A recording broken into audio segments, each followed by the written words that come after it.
Hello guys, welcome to today's class and welcome to this session of our clinical research coordination program. So for today's class, we're going to be looking more on something which is very crucial. I like to begin my classes with this slides actually, just because of the fact that it provides you an opportunity to understand research from a different, from a holistic point of view.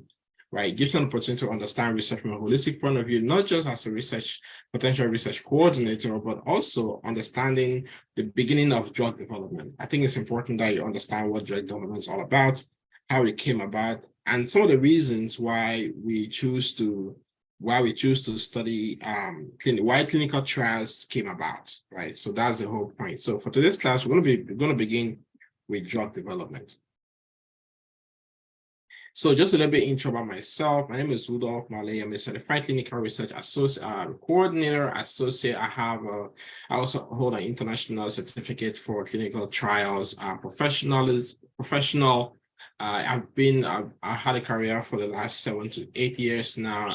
I recently switched from a business career into clinical research career. So you see that it actually provides an opportunity for everybody, right? This is a field where you can switch from wherever you are to becoming a clinical research professional. Just depends on your level of commitment, your level of motivation, and how serious you are with your career. So this is something that I'm really truly excited about, because I want to provide opportunities for other people who look like me to be able to participate in clinical research, because it's actually a field which doesn't have a lot of representation, especially when it comes to Black and brown minority population.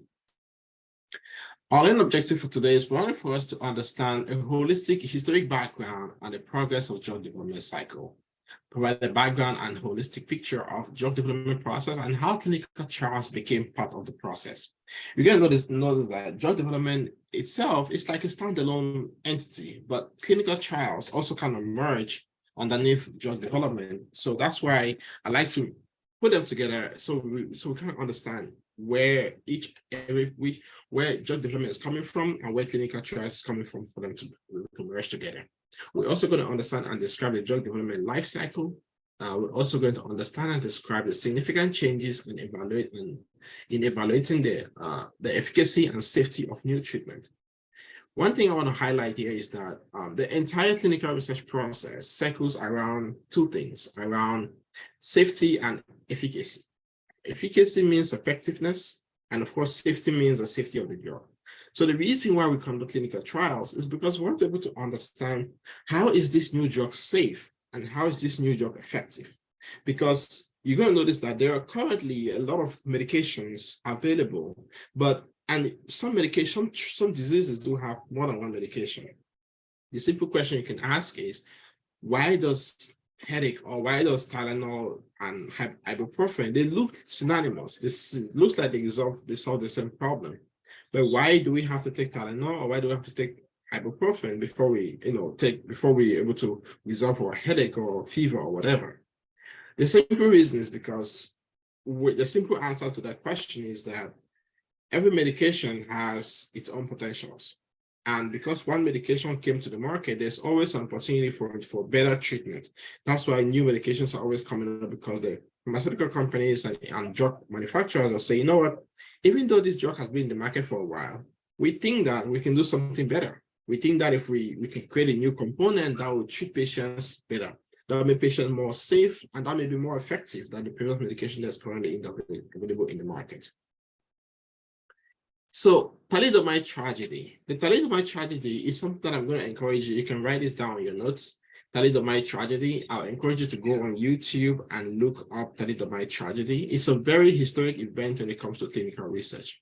So simply, what happened in the thalidomide event is that there was a medication that was given to women. Medication that was given to women to pregnant women in Europe. So this pregnant women in Europe, received the medication. The medication went through its own approval process. This happened sometimes in the 1960s, 1930s. So when the medication was given over to pregnant women, the medication actually, it was given to pregnant women because of nausea. Because when women are pregnant, they become nauseous, so the medication was given to them to prevent nausea. But not knowing that this medication actually had a significant side effect. It had a significant detrimental side effect on humans, on the pregnant babe, on the pregnant women who, on the fetus that the women were carrying in their womb. So when this medication was introduced to America, FDA, US FDA, the Food and Drug Administration, went ahead to actually evaluate the medication. Because one good thing about the United States is that you can't bring a drug from outside the US and expect the US consumers to just start buying the drugs and eating the drugs, right? Consuming the drug. Especially when it comes to drugs that are used for treatment, and especially more importantly, pregnant women or pregnant people, now as we call it. The reason why I say most importantly pregnant people is because as we go through our class, you understand that pregnant people are what we call risky population. They're risky population because the fact that they are pregnant alone is a risk in their life. Then giving them a medication that has not been approved, quote unquote approved, then is actually putting them on additional risk, right?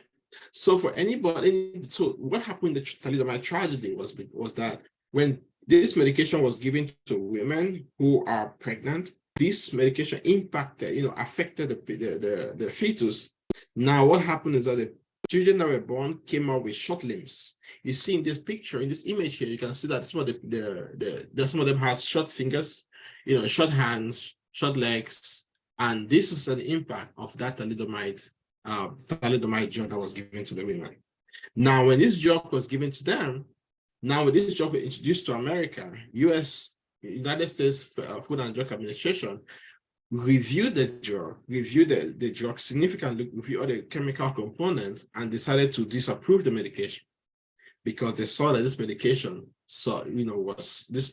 medication actually caused a lot of malfunctions in women. So again, this is a good example of you. Let me just play this video. Let me know if you can actually listen to this, if you can hear this. Can you hear it? You can text in the chat if you can hear it.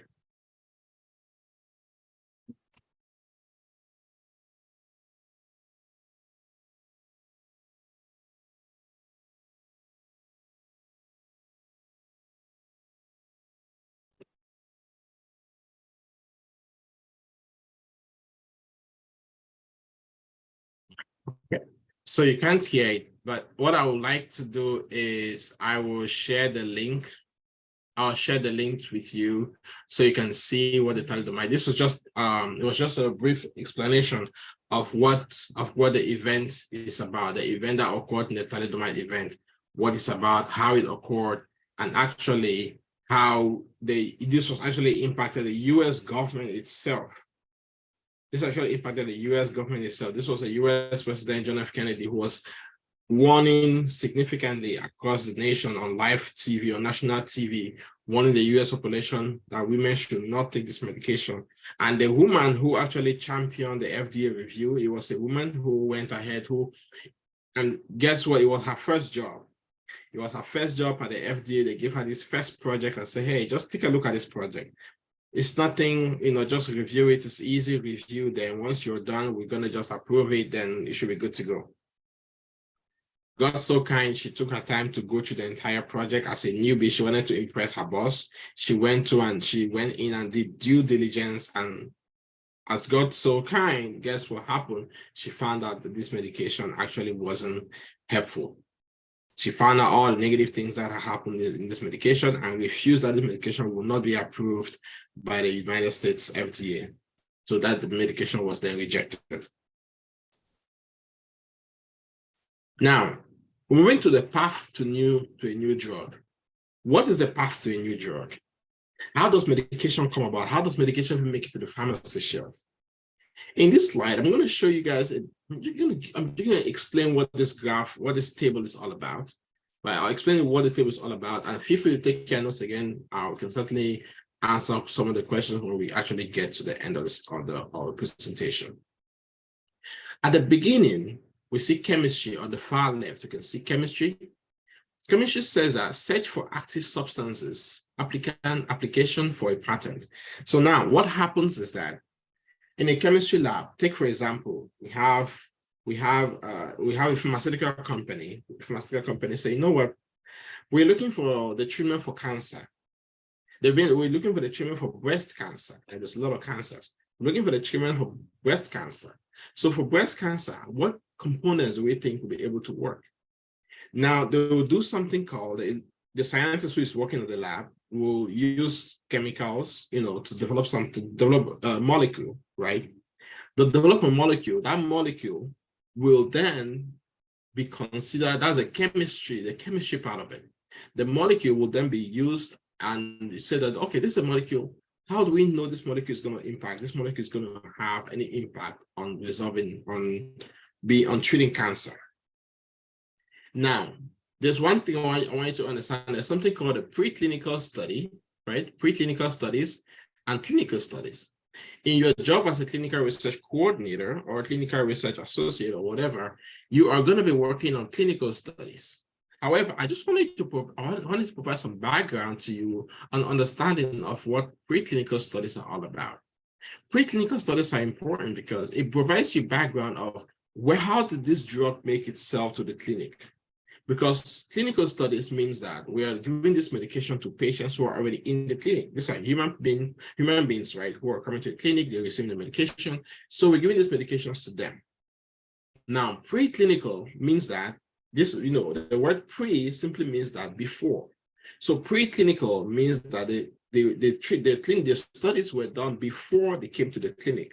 So before they came to the clinic, where was this studies being conducted? It was conducted at the lab.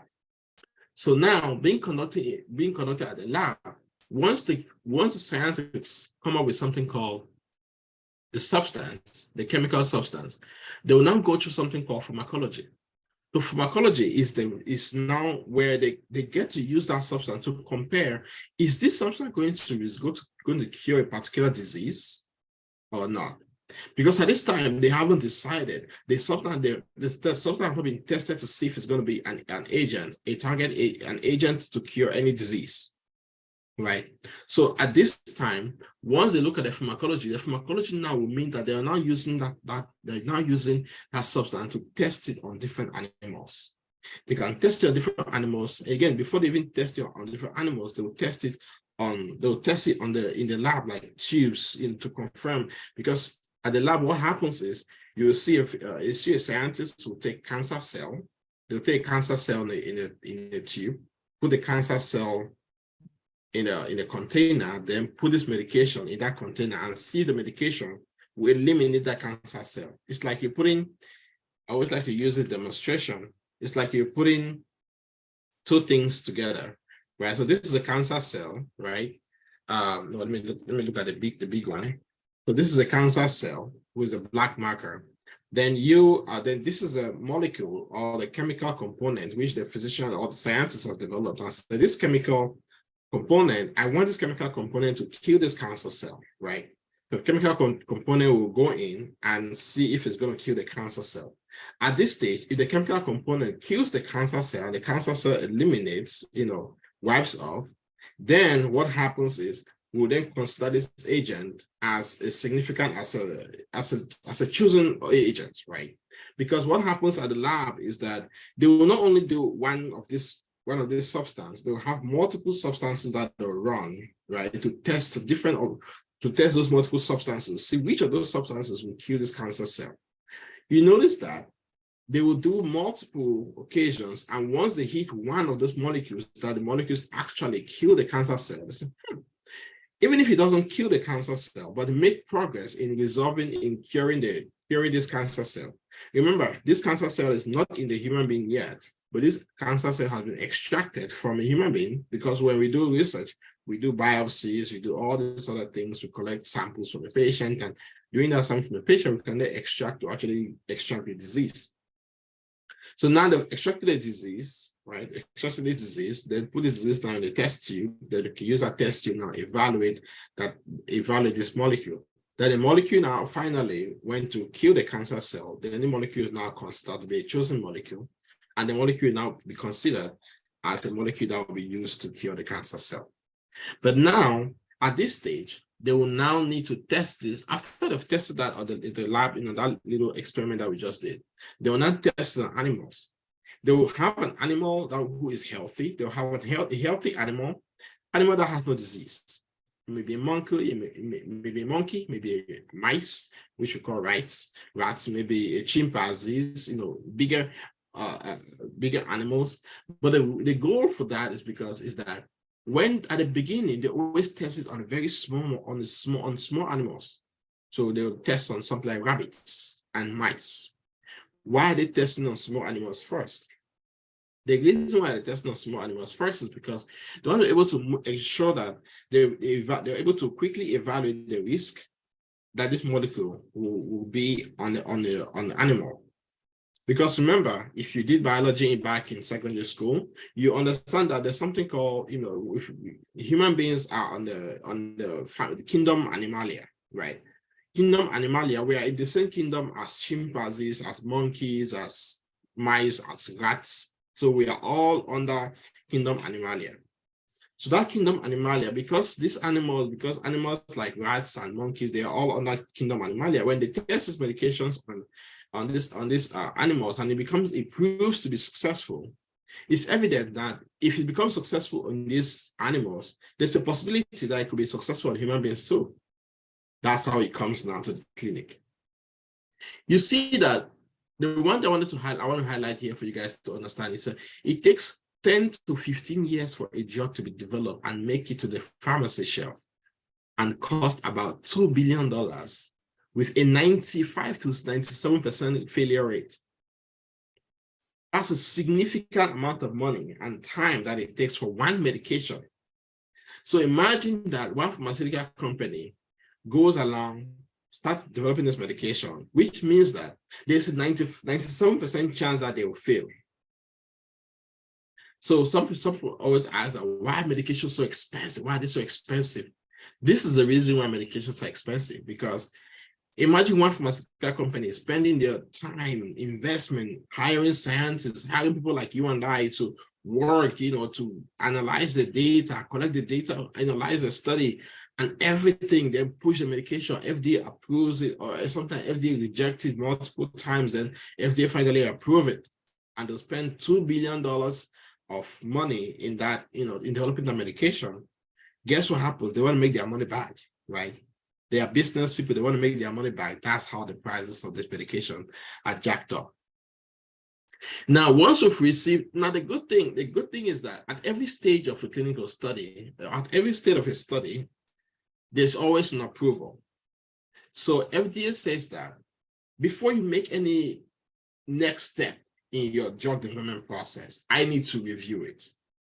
I need to ensure that you're keeping the risk and benefit ratio.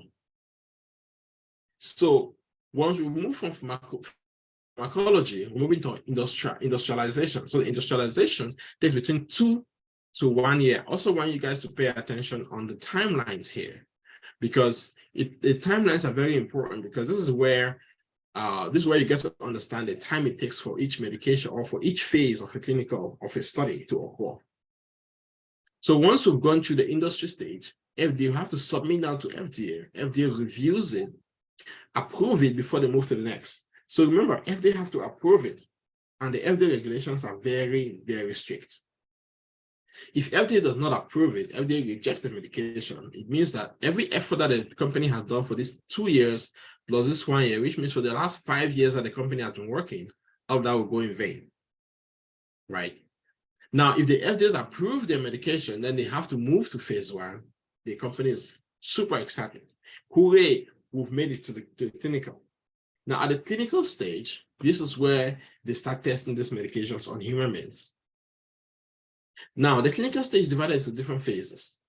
We have phase 1, phase 2, phase 3, phase 4. The reason why I'm not counting the NDA is because NDA is really not a phase, it's just a process. But we're going to go through each phase as we go along in our studies. Phase 1 simply means the study is elected on healthy human beings, on healthy subjects. So as we discussed in our intro class, every research participant or every research patient is called, we call them a subject, research subject. That's what we address them. Now, the reason why we still call them research subject is because, a subject could be anything. It could be an animal, it could be a person, it could even be a bird, right? But we're adjusting them to be a subject because during the preclinical stage, we're adjusting them as research subjects. I'm giving them identities by I'm calling them research subject number 1, number 2, number 3. So in research, as we're going to go through and see in subsequent lectures, you're going to understand that we are not using patients' identifiers. So we can't call patients by their name.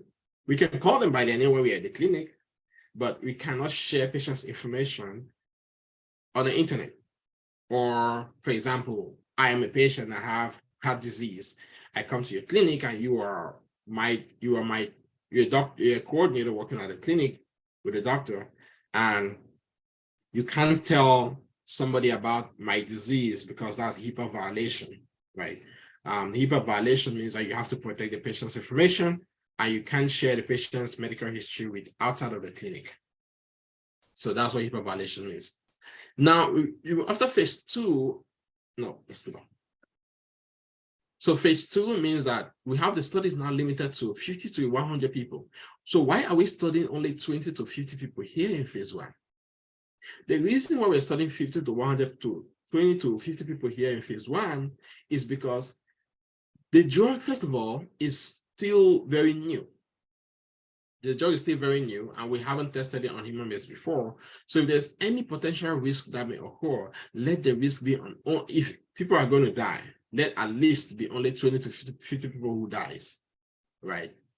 Because if we start testing this new medication on 200 people, we're not sure if these people are going to survive or not. So we can't just test new medications on 200 people until we've had enough evidence, enough data to prove that this medication is effective and safe. So, and again, the second question I need to ask is, why are we testing it on healthy human subjects? So the identity I want to get here is a healthy human subject, because first thing, they are healthy, they have no disease, right? We're testing this new medication on healthy humans because it'll be easy for us to identify if they're not having any trouble. So take for example, you have a banana, clean yellow banana. Banana has no disease, no spots, perfect. So once you put the banana in an oil, I'll say red oil. That's a nonsense example, but I hope you get the point. So you take the banana and put it in red oil. You tip the banana in red oil and take it out. If you see any spots on the banana, they're easy to identify that these spots were caused by the oil, right? So that's the example that we're trying to look at here. Because now if you have a healthy human, perfectly fine, good shape, working out, perfect, six-pack and everything, all of a sudden, when this person starts taking this medication, they start having rashes. It's easy for you to know that, this medication was caused, this person is having these rashes, the rashes was caused by the medication.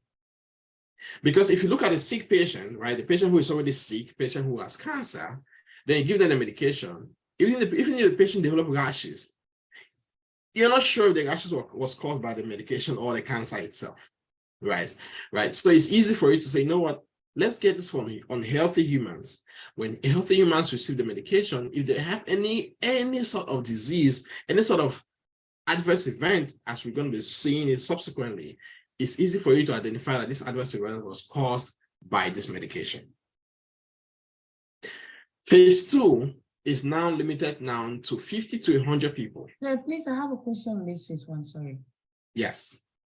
You talk about testing the drugs on healthy human.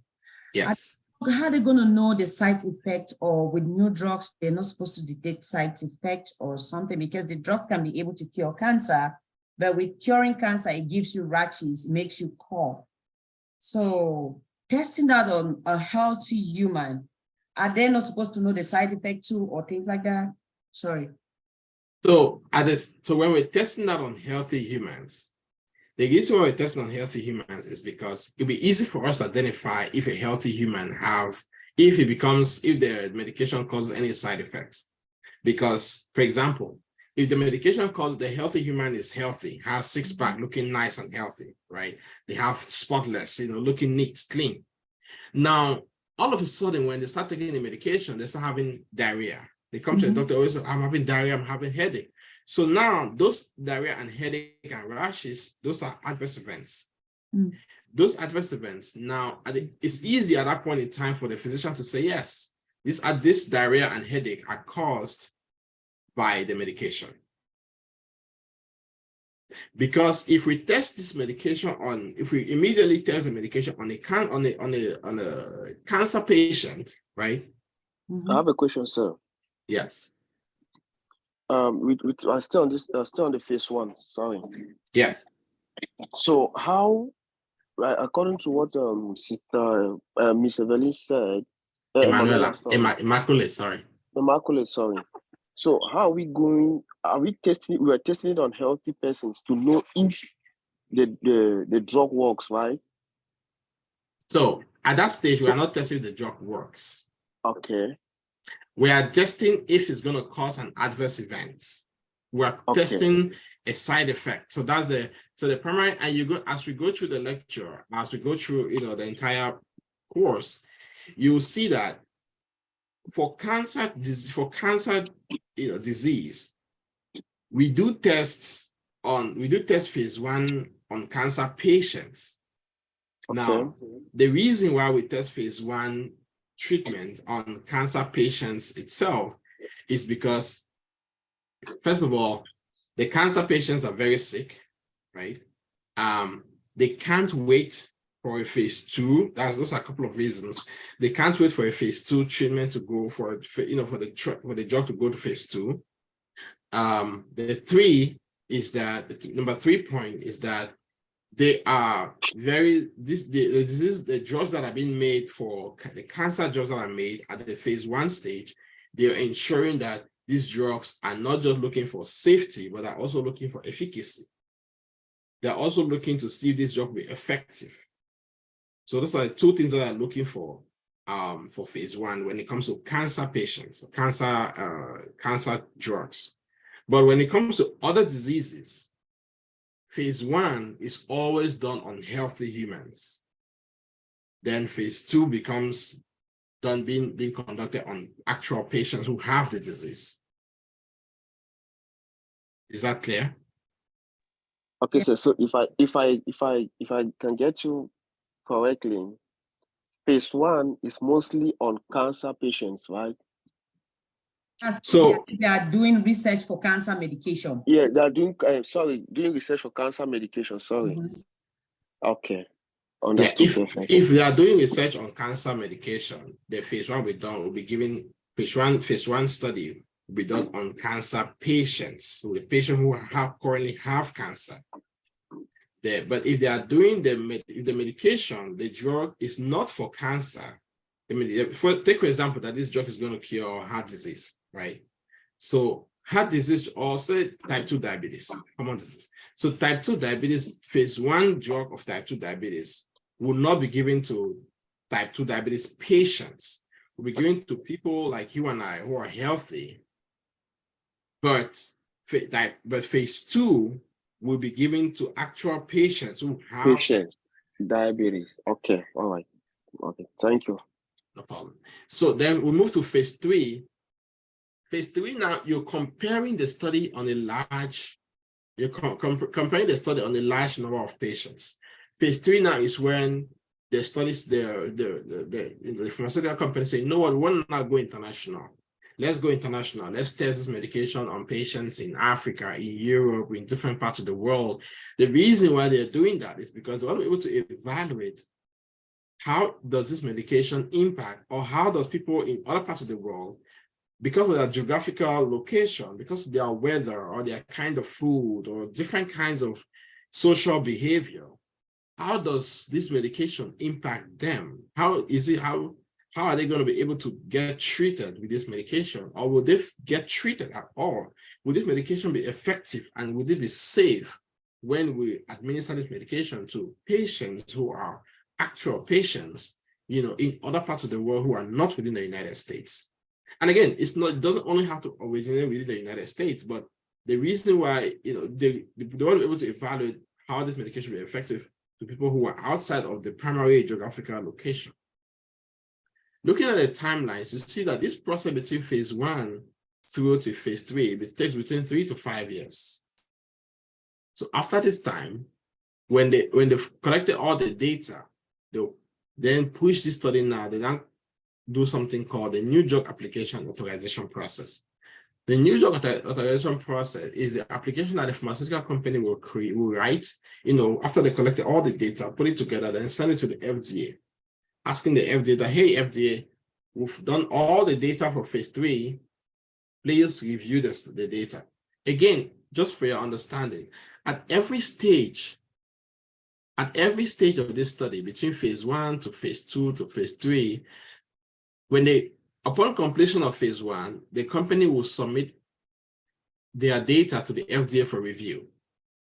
If the FDA reviews and see that there are more risks, our patients are dying, the FDA will refuse and say that we are not going to approve you to move to phase 2. So FDA have to review every stage of the process.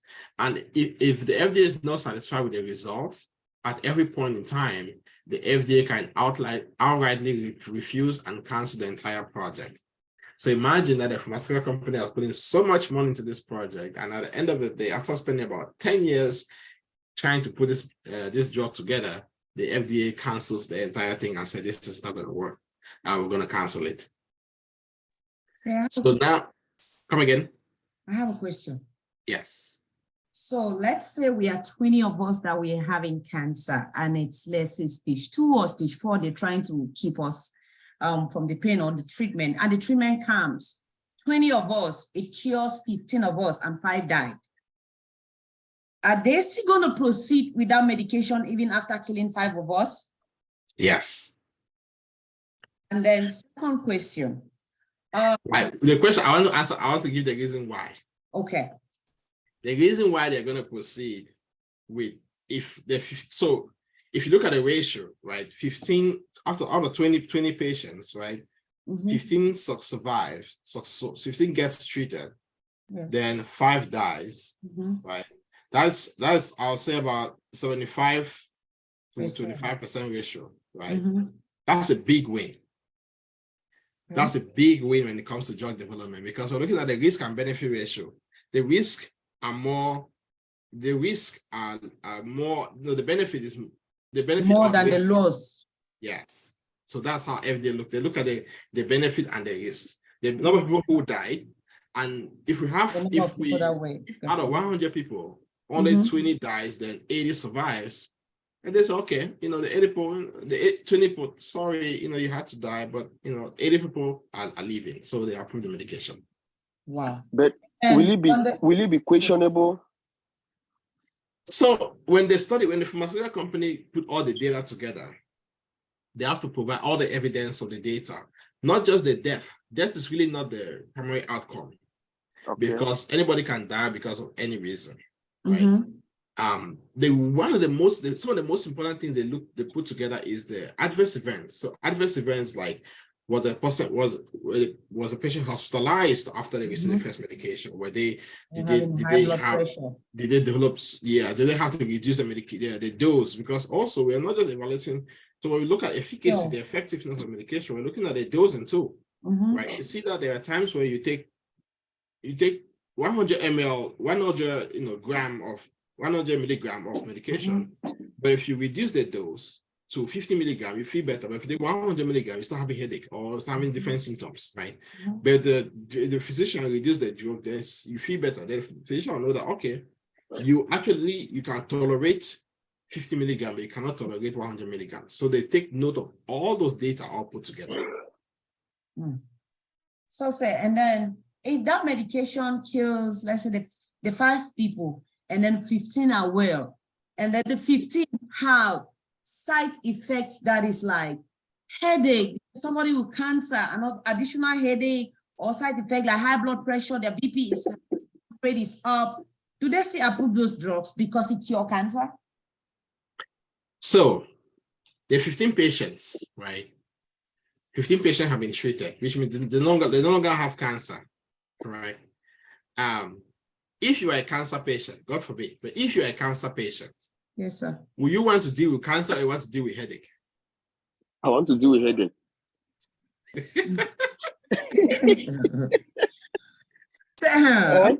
Yeah, So, that's a logic so right there. okay, sir, would Yes. they just assume that headache is the side effect of the medication? For No, example, like there's no assumption when it comes to research. okay, It for has to be example, backed like by data and evidence. okay, because I wanted to say, for example, how they call this drug chloroquine. Is it chloroquine? Quinine, which cures malaria? Is it quinine? Yes. Yeah, which cures malaria? I think it has the side effect of scratching or something like that. I don't know. Itches, yes. Yeah, itches. So for like what Madam Immaculate said, after the treatment of the cancer, you still have headache. So would they consider headache as a side effect of that particular medication? Yeah, so like I said, right, headache can be considered as a side effect, but it doesn't have to be considered because during the clinical trial, and you guys are going to have, I've been loving the question because it means that you're really following up, right? As we go through the different stages of the disease, headache is something that the headache is something that, for example, a patient received the medication on January 1st, right? Then on January 2nd, so the doctor knows the patient. The patient never had any medical history of headache. Headache, yeah. But all of a sudden, they receive the medication, and on January 2nd, they have a headache. The doctor is not going to just immediately say, oh, medication was caused by headache.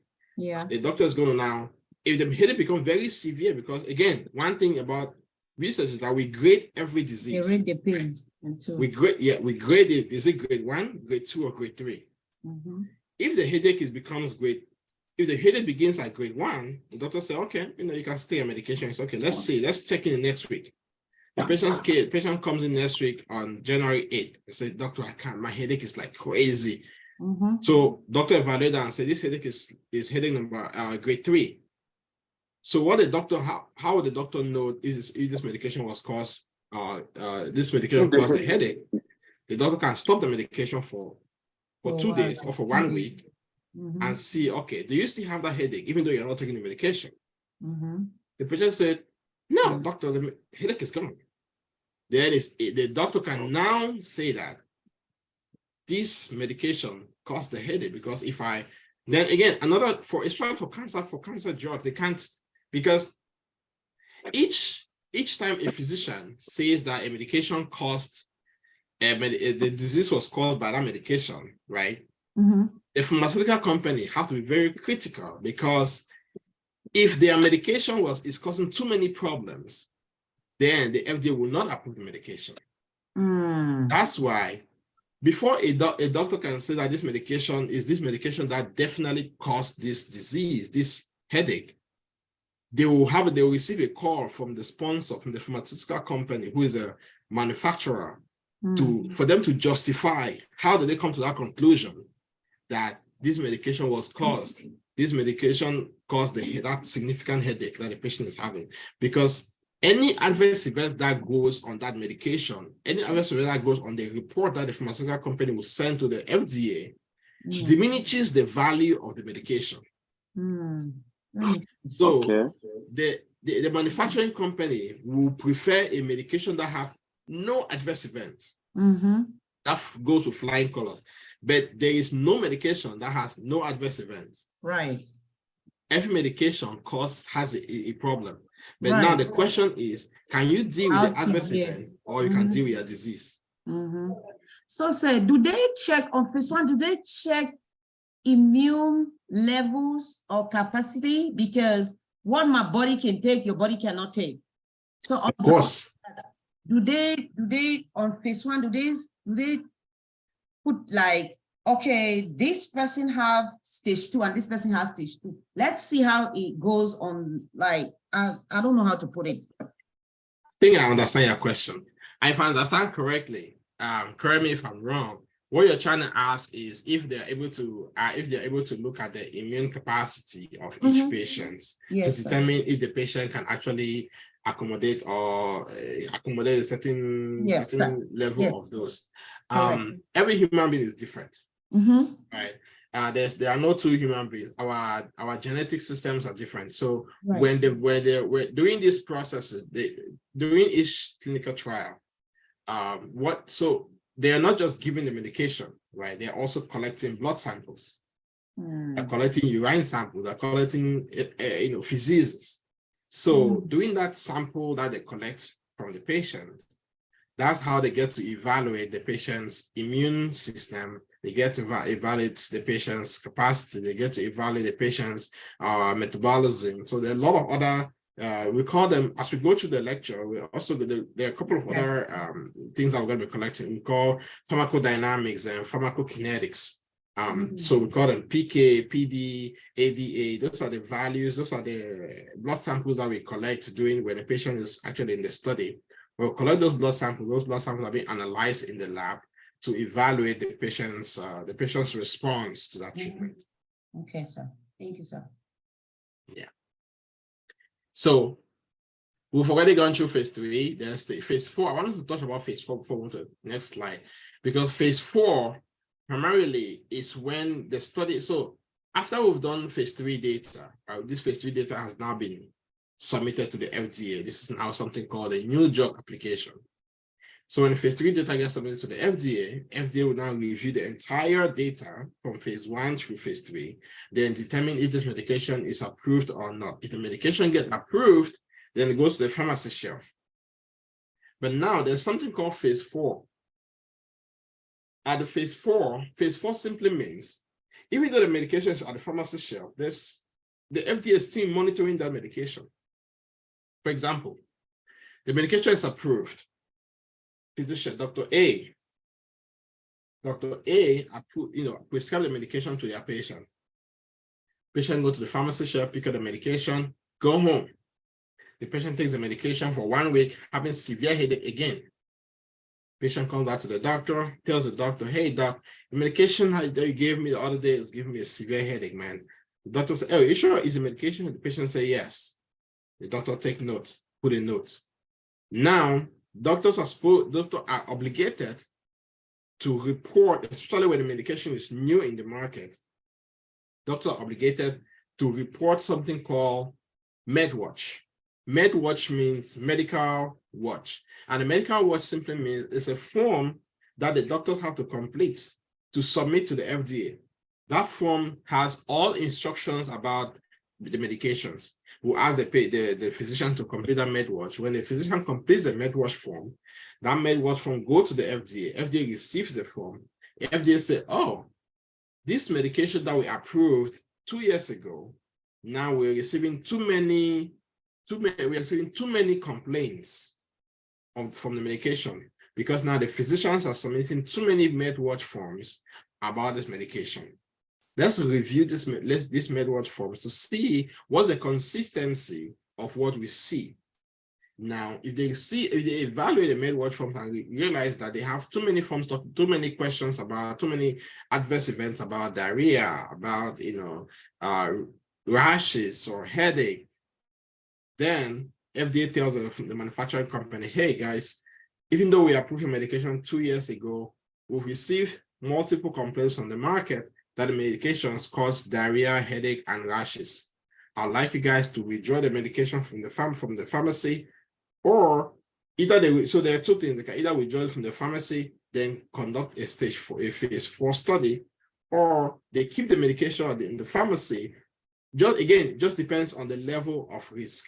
If it's not a very risky event that they receive at the MedWatch, they may keep the medication at the pharmacy shelf, reduce the dose or reduce the level of the frequency of orders, that prescription for that medication, then of course go down to do a phase 4 study.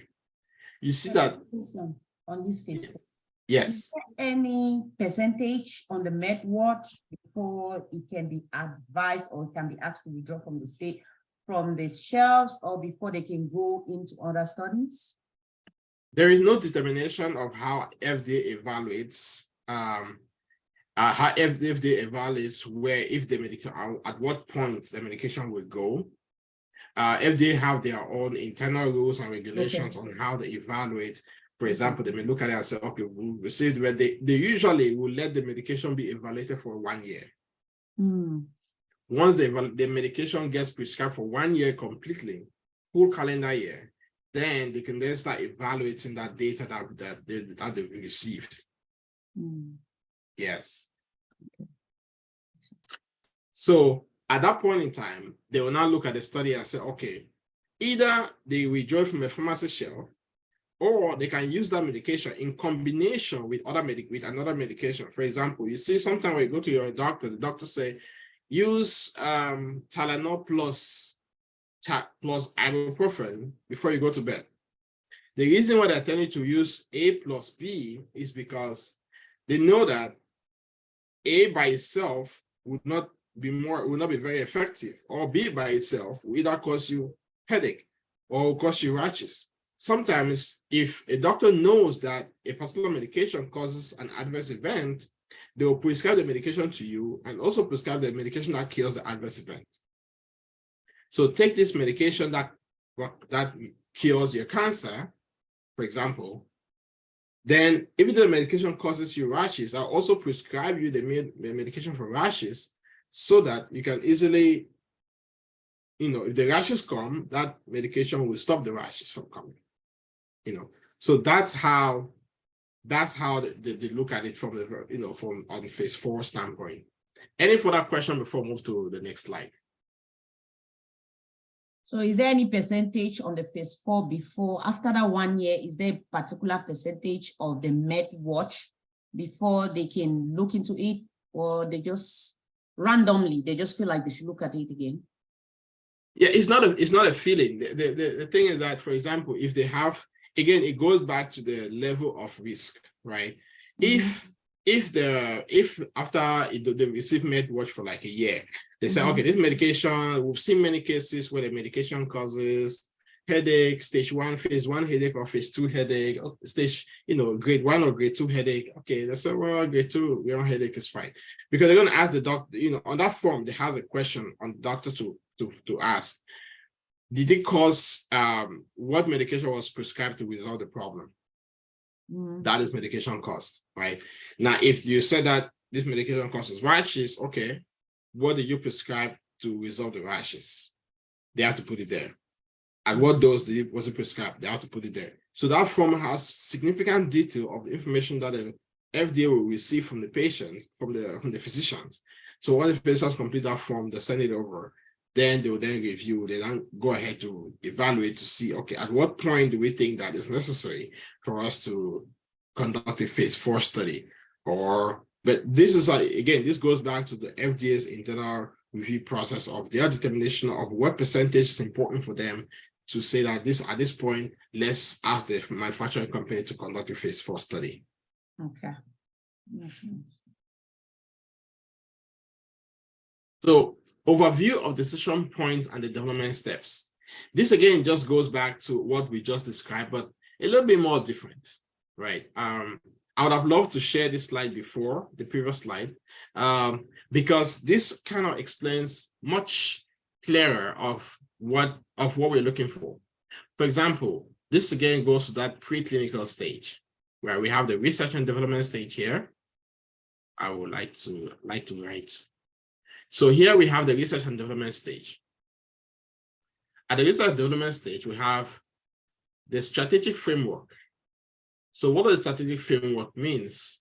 This strategic framework simply means that this is when the manufacturing company, they at the lab trying to get those chemicals, right? So again, one thing I also like about this slide is because it goes right deep into explaining to us what the different time points and the candidates. So at the chemical lab, the manufacturing company has something called lead identification. Now, take for example, the manufacturing company say, we want to be able to cure cancer, right? No, let's say phase 2, type 2 diabetes.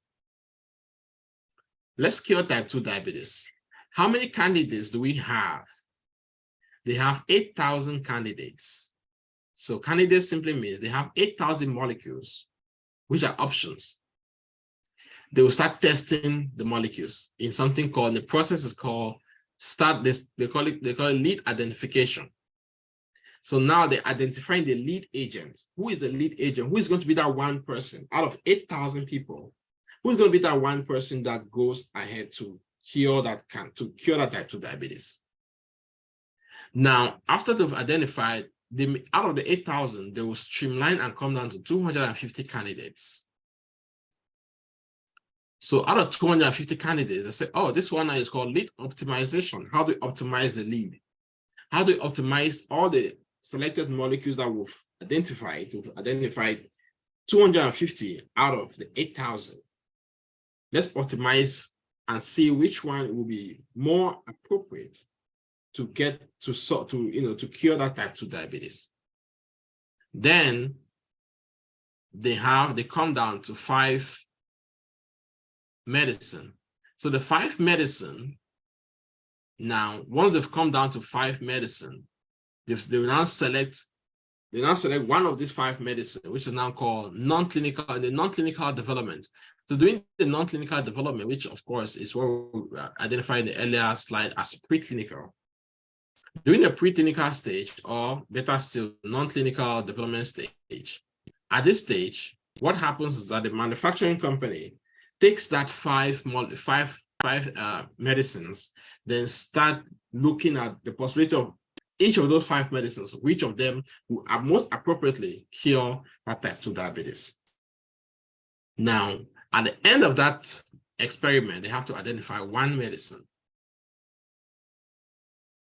So this one medicine now is what's going to be used across the clinical trial, just like we discussed between phase 1, phase 2, and phase 3. Then, of course, we have the different patient population across each stage. Then we went ahead to discuss about the post-marketing. So post-marketing simply means that stage, phase 4 study, where we have the medication has been reviewed, the data has been reviewed by the FDA, and the FDA is only applicable to the United States, right? For Europe, there's something called EMA, it's a European Medical Agency. So Europe is called EMA, but in the United States, it's called FDA. So these are the regulatory bodies that review the study in order for them to review these drugs before the drugs get approved, then make it to the pharmacy, then move to the next stages. Any questions on this one? Yes, sorry, sir. Please, can you take the overview decision again all over again, please? I just got lost. Yes, no, just as a recap, what I was trying to explain here is primarily what we already discussed in the previous slide. This is just a more detailed explanation. Okay. Yeah, so what I said here was that at this stage, lead identification, this is where we have 8,000 candidates for the study. So 8,000 candidates simply means 8,000 molecules, right? Just like random molecules run in the lab. Then the scientists, do something called lead identification. They will go to lead optimization, where they optimize 250 candidates. Then it gets drilled down. It's like it gets, you keep drilling down to we're trying to look at the best student in class, right? We have 8,000 students out of the class. Who's going to be the best student that comes in list A, right? It makes it to Ihimbu Abraham's class. Augustine, remember that guy? Yeah, Augustine. Exactly. So so looking at our best candidate, that's simply what we're explaining here. Okay, Paul. So this just goes down. This again is a more detailed process of drug development. We have the drug development and the development process. This breaks down everything that you need to understand when it comes to non-clinical, the basic research. So you notice that there are some people who do research, but their research is called a basic research. So now this basic research, this is when they conduct the research at the lab. Then when it comes to non-clinical, this is other people that does more and more of those research at the lab. So this is called bench, even though it's called basic research, but we usually call it bench science. Bench science. So the bench scientist is somebody who sits at the bench, on the bench in the lab, who play with the molecules. It's not, they're not really playing, right? But who does some work with the molecules itself. So they have to synthesize new compounds, explore the target molecules, and screening, of course, formulate they do a research formulation. Then they have to move to non-clinical, then clinical, then, a new drug application, then the launch, the launch and approval, then of course the post-marketing.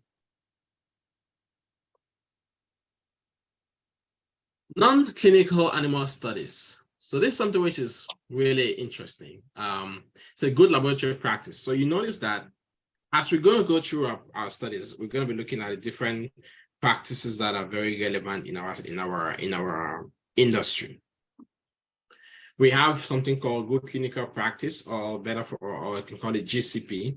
Good clinical practice is, evidently one of the most important component of guidance that we use in clinical research to guide all the principles that clinical research professionals, including you and I and physicians, have to follow. So good laboratory practice applies to when the study is being done at the lab. So now, what are some of the applicability? What are some of the principles of good laboratory practices? So the good laboratory practice covers studies such as the local toxicity study, hypersensitivity, genotoxicity, carcinogenicity. So carcinogenicity talks about cancer, cancer studies. Then, of course, reproductive studies, male and female reproductive system, the male and female reproductive and development studies. Then systemic toxicity, toxicology studies, just comparing the dose between single dose or repeat dose for patients to get, subjects to get treated. So this simply means that what systemic toxicology means, for example, does it take one treatment for a patient to get well, or does it take double, repeat dose before a patient actually get well? I've never seen a drug that only take one treatment to get well. So copyright and patent protection. Copyright and patent protection simply means that even though at each point, for example, during the preclinical stage, the manufacturing company will then produce, they will then go ahead and review. Once they go ahead to create that compound, they will now protect it with their patent, right? They're not protected with their patents so that no other manufacturing company can duplicate their efforts. Yes. Yeah. And again, in addition to that protection, what the FDA does to drugs, especially there's something called orphan drugs, as we're going to go through, explain that more. Orphan drugs means that these are drugs that are being manufactured for population of rare disease. Say, for example, before a manufacturing company goes into producing a drug of a particular disease, they have to look at how many patients get sick of that particular disease in America for 1 year. So any disease that has less than 200,000 patients per year is identified as an orphan drug. Orphan drug. Orphan drug, okay. And the reason why it's being identified as an orphan drug because it has less population, and because it has less population, it means that there's going to be less market for that medication when it gets produced, right? So what does the FDA do? The FDA, so because now in that sense, pharmaceutical companies will say, I don't want to develop an orphan drug because I'm not going to have the market for it. Why am I spending my money to invent or develop an orphan drug that only has about 100,000 patients per year? And you are not even sure if your medication is going to be marketable. But now what FDA does is that FDA provides protection to any manufacturing company who produces an orphan drug, which means that if patients are having, for example, let me just think of one. Let me just say sickle cell. Sickle cell might not actually be an orphan, might not actually be an orphan disease. But let's use sickle cell as an example. Sickle cell patients, let's say there are 150,000 sickle cell patients every year in the US. The manufacturing company said, I don't want to conduct a study for sickle cell because we only have 150,000 patients who get sick of sickle cell every year. I'm not going to get them a lot of money.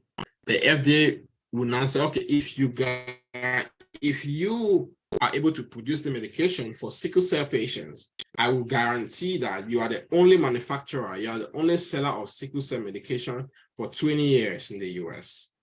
So FDA now provides patent protection to the manufacturing company because the manufacturing company has taken the risk of producing a medication for a lesser population. FDA say yes, if you are going to get this, if you are going to do this for the society, even though you are making less profit, I will guarantee that I'll not approve any other patent, I'll not approve any other medication, but only yours will be approved so you can have that market share for 20 years or plus because you are taking the risk to provide medication for this particular patient population. Does that make sense? Yes, sir. Well understood. Yes, sir.